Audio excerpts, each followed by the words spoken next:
the key distinction is how you define the law. If they exceed the boundaries of the consensual authority, then those things that they say are no longer law. They are simply the statements of a robber.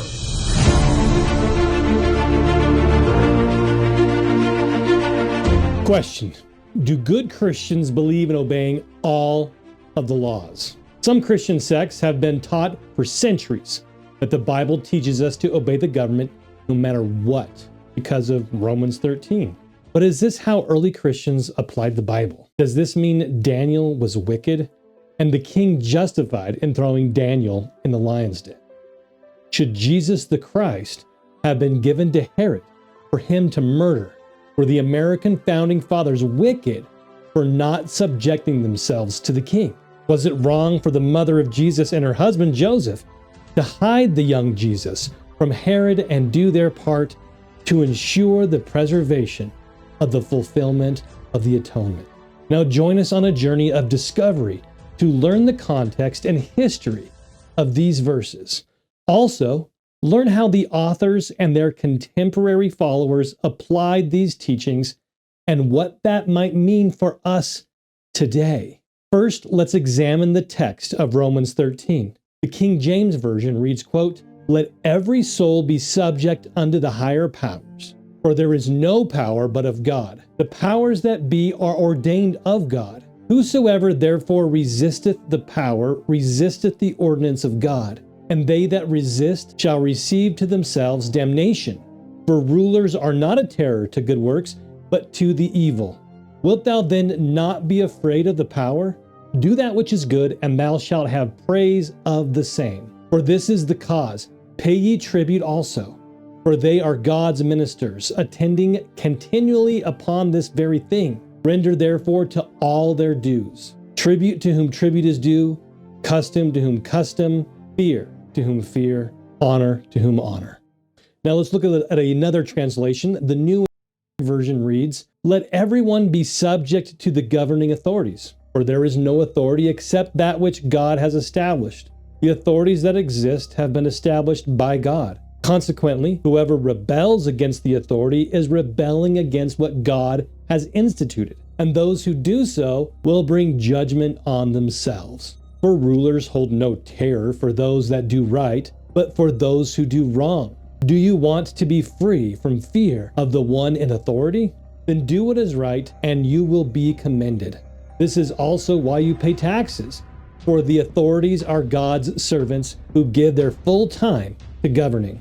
Give to everyone what you owe them. If you owe taxes, pay taxes. If revenue, then revenue. If respect, then respect. If honor, then honor." Supporting the idea that rulers have all authority, King James VI of Scotland said, quote, "In the scriptures, kings are called gods, and so that power after a certain relation compared to the divine power. Kings are also compared to fathers of families. For a king is true parens patriae, or father of the country, the politic father of his people. And lastly, kings are compared to the head of this microcosm of the body of man." This same teaching is found among different sects today. The theme of Romans chapter 13 is citizenship. Civil disobedience, Paul writes, brings severe consequences. But the third is internal or personal. Our conscience will be bothered. Our conscience will become intolerable if we continue to resist the government. We're called to live with a guilt-free conscience. And because we're called to live with a guilt-free conscience, we want to do our best to obey God. We are familiar with the passage of Scripture that talks about how children are supposed to submit to their parents and how wives are supposed to submit to their husband, how everyone is to submit to Christ. And we as Christian citizens submit to the governmental authority. We submit ourselves, and refusal to submit constitutes resisting the authority of God. It really wasn't essential whether the Caesar was a homosexual, a pedophile, a mother murderer. or a good man, the law is the same. There is no place for rebellion and resistance, because to do so is to resist God. Former U.S. Attorney General and U.S. Senator Jeff Sessions, a Republican from Alabama, taught this interpretation as well in a press conference June 14th, 2018, when he stated, Due to the Apostle Paul and his clear and wise command in Romans 13 to obey the laws of the government, because God has ordained the government for his purposes. Now, are these interpretations correct? How can we know for sure? Algernon Sidney, an English politician and member of the middle part of the Long Parliament in the late 1600s, posed this question. The apostle, farther explaining himself, and showing who may be accounted a magistrate, and what the duty of such a one is, informs us when we should fear, and on what account. Rulers, say he, are not a terror to good works, but to the evil. Wilt thou then not be afraid of the power? He are not a terror to good works, but to the evil. Wilt thou then not be afraid of the power? Do that which is good, and thou shalt have praise of the same. For he is the minister of God, a revenger to execute wrath on him that doth evil. He therefore is only the minister of God, who is not a terror to good works, but to evil, who executes wrath upon those that do evil, and is a praise to those that do well. And he that doth well ought not to be afraid of the power, for he shall receive praise. Now if our author were alive, though he was a man of a hard forehead, I would ask him whether in his conscience he believed that Tiberius, Caligula, Claudius, Nero, and the rabble of succeeding monsters were a praise to those who did well, and a terror to those who did ill, and not the contrary, a praise to the worst, and a terror to the best men of the world? Now, believers in the Bible, and therefore in Romans chapter 13, know that God is the lawgiver. If God is the lawgiver, then we must ask ourselves if any person other than Christ Jesus keeps the laws of God perfectly. Clearly, the answer is no. Then we must ask ourselves then, as believers in Romans 13, what happens when government breaks the law? Looking to scriptural examples of what ancient prophets of God did when the government and government officials broke the law or told believers to break the laws of God will help us unravel the confusion we find ourselves in. First, let's look at the three Hebrews, Shadrach, Meshach, and Abednego, who lived during the time of Israel's time under Babylonian rule. In Daniel chapter 3, we read that Nebuchadnezzar, king of Babylon, commanded everyone under his rule to, quote, fall down and worship the golden image that Nebuchadnezzar the king has set up, end of quote. The penalty for disobeying this law was death via being thrown into a fiery furnace. According to modern interpretations of Romans 13, it would have been the duty of God's people to worship the idol created by the king, and that if they failed to do so, they would supposedly be in violation of God's commandment to obey the government. However, there were three Hebrews by the name of Shadrach, Meshach, and Abednego who perhaps acted differently than all the other Hebrews, since they were specifically accused of violating that law. The rebellion of Shadrach, Meshach, and Abednego so infuriated the king that he commanded the fire to be 7 times hotter than was typical, which would ensure their death beyond any reasonable doubt. Now, if Shadrach, Meshach, and Abednego were really in rebellion against God's law, supposedly to be obedient to the edicts of earthly governments, their death would be justified in the eyes of God. However, Shadrach, Meshach, and Abednego boldly proclaimed that God would protect them from their rebellion against the government of Nebuchadnezzar. If modern interpretations of Romans 13 are accurate, those three should be seen as rebels with no legitimate authority to claim God's protection. However, we see in the biblical account that an angel was sent to protect them. And while the king's men in charge of executing judgment upon Shadrach, Meshach, and Abednego were killed, the three Hebrews were left unharmed, protected in their rebellion against the government by the hand of God. For example, just a few chapters later in Daniel is the case of the prophet Daniel himself. Daniel rebelling against the commands of the government. The Babylonian government passed a law forbidding the praying to any other god other than the king of Babylon.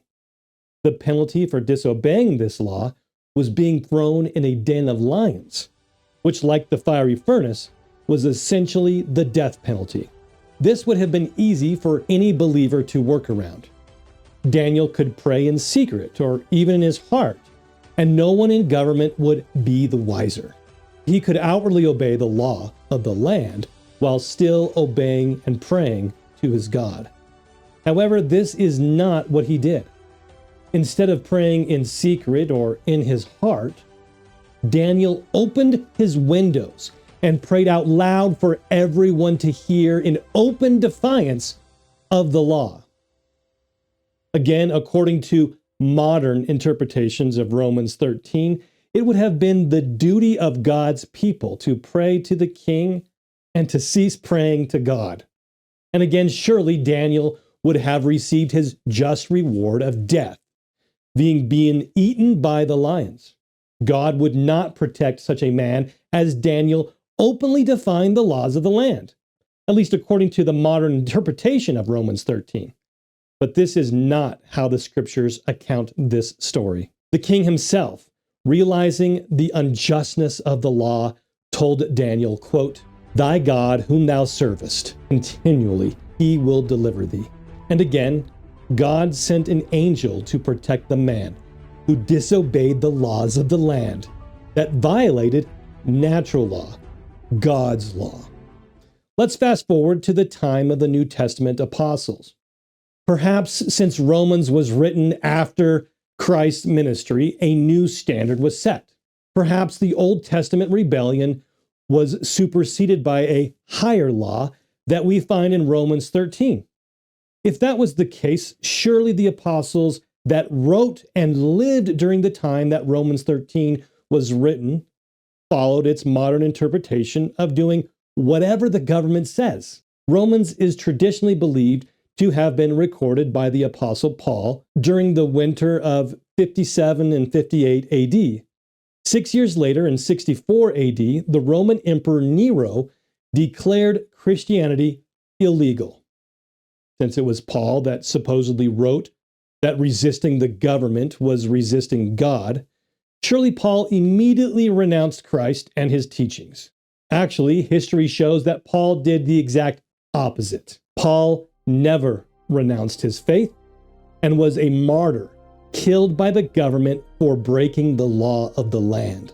The very apostle, who some allege wrote that all must obey government no matter what, set an example and disobeyed government so much that he was executed. The apostle Peter was also killed by the government for breaking the law, as were the apostles Andrew, Thomas, Philip, and Bartholomew.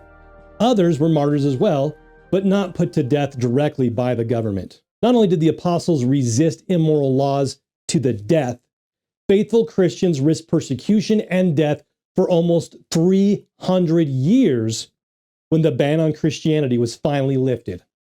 To say that Paul and Christians for 300 years disobeyed the will of God by disobeying the government is both an extreme as well as an untenable position to hold. It was not until hundreds of years after the death of the apostles that wrote Romans 13 that began to be interpreted the way we see it laid out by government leaders in the Middle Ages and televangelists in our day. Even with the centuries of teachings by corrupt religionists and government officials seeking power unopposed, the American founding fathers rejected the idea that God thought that they should obey the government and its evil decrees. In fact, the United States of America would not even exist if the founders believed in obeying the edicts of corrupt government officials. Thomas Jefferson believed the term, quote, "disobedience to tyrants is obedience to God." So much so that he made it his personal seal.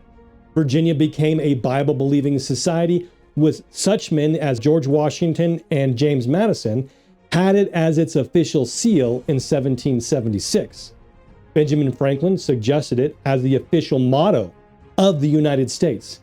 The Declaration of Independence teaches this, in the sentence, quote, "Whenever any form of government becomes destructive of these ends, defending the rights of the people, it is the right of the people to alter or to abolish it and to institute new government," end of quote. Thomas Aquinas, a great medieval thinker, wrote, "An unjust law is not really a law at all. To be binding, human law must harmonize with moral and natural law." We must honestly ask ourselves if we are to believe that if we are to obey government to obey God, that we must then condemn the missions to smuggle Bibles into places like communist China, North Korea, and some Middle Eastern countries. Virtually every Christian would reject this notion as it is self-evidently ridiculous. A Christian's duty is to God, not government, and when the two separate, it is a Christian's duty to obey God, not government.